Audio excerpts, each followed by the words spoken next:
Our very own Rhea Voss has been taken off the case by her good friend, Lieutenant Sarah Williams. And on top of all of that, an attempt has been made on the life of Detective Patrick Boone. Now, how does all of this weigh on Rhea Voss as she tries to continue to solve this case? I'm Billy Jackson. After 26 years of law enforcement, this is Jackson's Case Files, where experience meets fiction.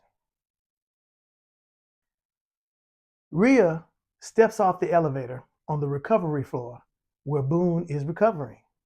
She has on hospital scrubs. She has on a mask, so she blends in with the employees of the hospital.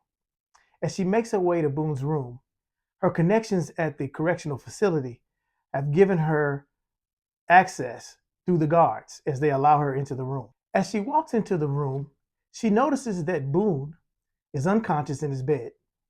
She walks over to his bedside, takes her mask off her face, and she looks at him. And to herself, she says, "What did they do to you?" Immediately, his eyes open. He turns, looks at her with a smile. She jumps back. She says, "Well, I guess we're playing dead." Boone sits up in his bed and says, "I don't know who my real enemies are yet." Rhea asks, "Do you know who tried to hurt you?" Boone says, "The inmates were paid by somebody to jump me, but I don't know who that is yet." Rhea begins thinking in her mind that she has a whole lot of questions to ask Boone, but she doesn't have a lot of time. So she jumps right in. She says, "Boone, I'm going to need you to tell me why you were at the church when Pastor Purdy was killed."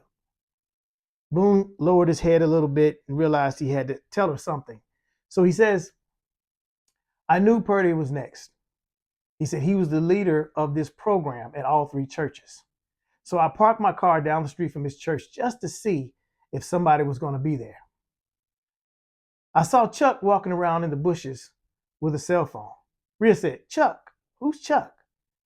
Boone raised his finger and said, "Hold on a second. Let me finish." He said, "I saw Chuck on his cell phone and he seemed like he was a little upset talking. A little bit after that, the door to the church opened and Pastor Purdy steps out with his cell phone." Now I'm thinking Purdy didn't know that Chuck was outside the door because Chuck immediately put his phone up, ran up to the pastor, grabbed him by the collar, and pushed him back into the church, and the door closed. I start my car, drive up to the front of the church, jump out, and run in as fast as I can. But by the time I got inside, Purdy was gone. I was upset, and I started yelling at Chuck, saying, "I'm done. I'm not doing this anymore." And while we were talking, this van pulls up. Guys in the van come in, and they roll Purdy up in a rug, take it out, and throw it in the back of the van, and they take off. I walk outside. Chuck is trying to tell me something, but I'm not hearing it, and I tell him I'm out. I said, "I'm done with you, and I'm just done with you." Rhea catches the hesitation, and she says, "You're done with him, and who else?" But before Boone could say anything, they both noticed that the door to the room was about to open. Boone lays down, closes his eyes like he's unconscious again, and Rhea pulls her mask up. Two nurses walk in. One nurse is pushing a cart with a laptop monitor open. The nurse looks at Rhea and she says, "Rhea Voss, good to meet you." Rhea's feeling funny right now because now she's caught, even with the mask on.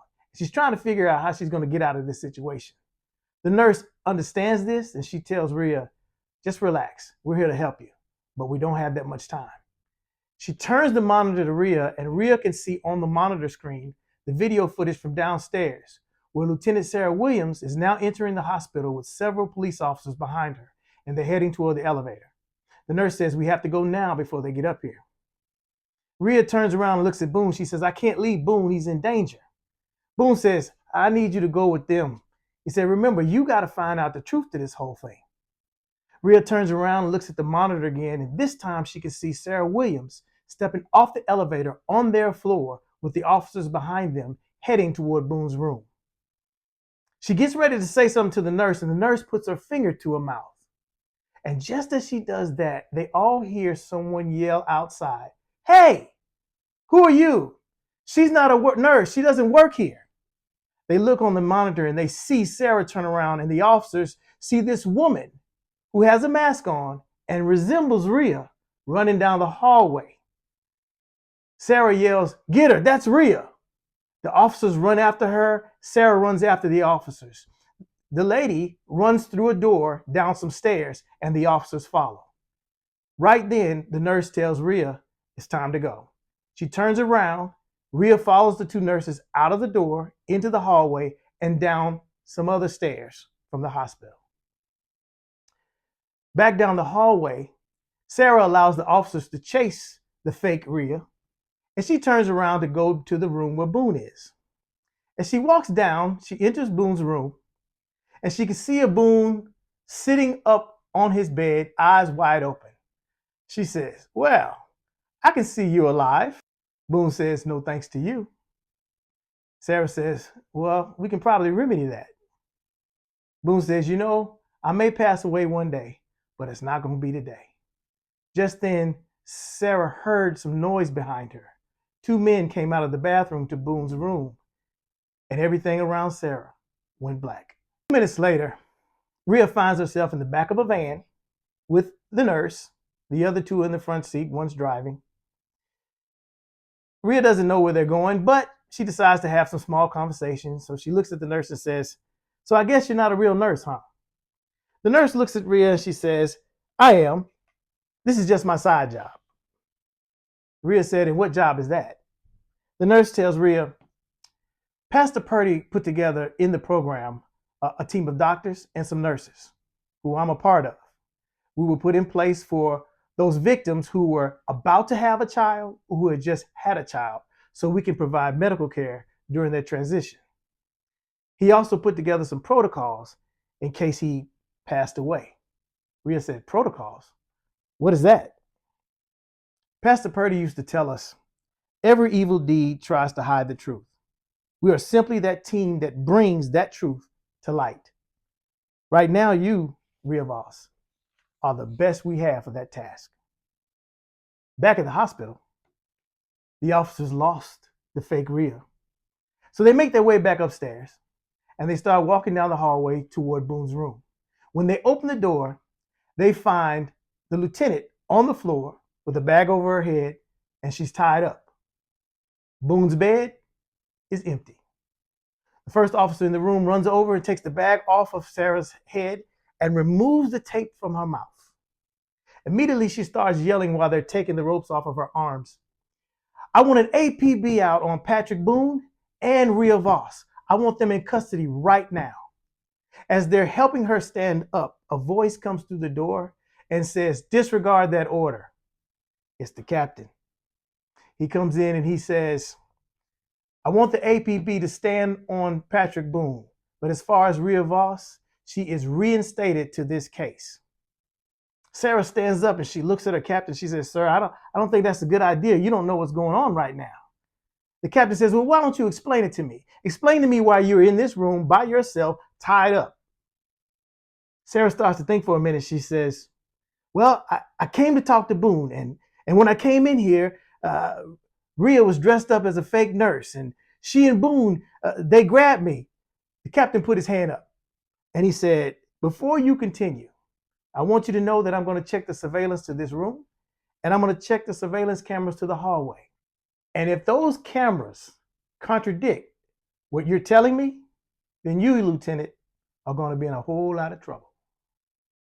The van has pulled over the side of the road a few miles from the hospital. It's a 2-lane highway, wooded area on both sides. The nurse and Rhea step out from the back of the van. The nurse hands Rhea a flashlight, and she points to the wooded area. She says, "In that direction, you'll find a path. You need to take that path, and you'll find the answers that you're looking for at the end." Rhea shines the flashlight to the woods, and then she looks back at the nurse. The nurse understands her hesitation, and she says, "You're safe. We're not going anywhere, but you have to make this journey on your own." So Rhea takes the flashlight, and she starts to make her way through the wooded area. As she goes through the wooded area, she can shine her flashlight and see a figure in the distance. She continues to make her way and notice that the figure is a woman. And as she gets closer to the woman's face becomes familiar, but she just can't place who the woman is. As she gets close to the woman says, Rhea Voss, it's a pleasure to finally meet you. Rhea says, do I know you? The woman says, you should. You saved my life once. I am Ella White, and I need your help. And I'm pretty sure you need mine. There are so many questions Rhea has for Ella White. She's been looking for her for a long time. But will the answers Ella has for Rhea help her to find out who the killer is and who's really behind this? Join us in our next episode to find out. This is Jackson's Case Files, where experience meets fiction.